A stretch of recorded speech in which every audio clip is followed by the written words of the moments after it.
নৈতিক চরিত্র সম্পন্ন লোকেরা যখন রাষ্ট্রের ক্ষমতায় থাকে তখন তারা নিজেদেরকে সেবক মনে করে, শাসক মনে করে না, এবং জনগণের আমানতকে রক্ষা করা তারা ইমানি দায়িত্ব মনে করে।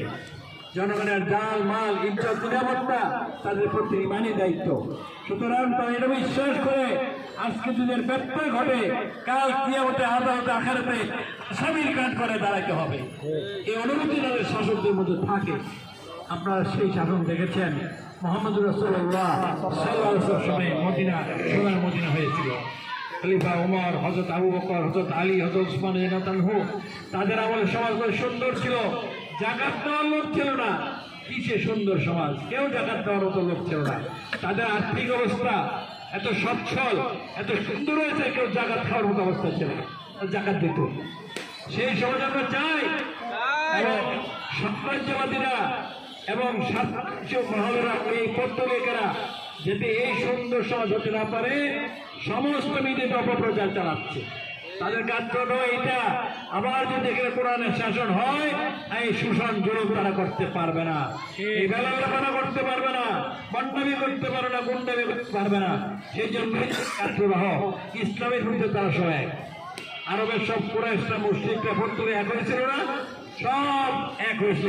এখানেও যারা ইসলাম পছন্দ করে না, বিভিন্ন নামে স্লোগান দেয়, যদিও তারা মসজিদে নামাজ পড়ে, রোজা রাখে, ভর্তি দেয়, আলটিমেটলি এরা মুনাফিক, আলটিমেটলি এরা কোনো প্রতারণা করছে জনগণকে। আজকে তারা ভুগান্তির মধ্যে ফেলে আজকে আরামায়েশ করছে।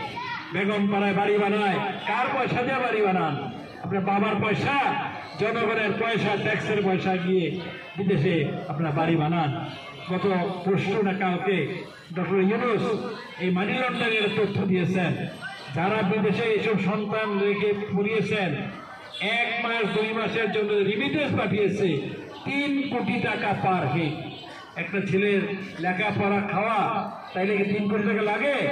কার ডলার। সুতরাং জনগণের পয়সা চুরি করে সমস্ত অপকর্ম করেছে।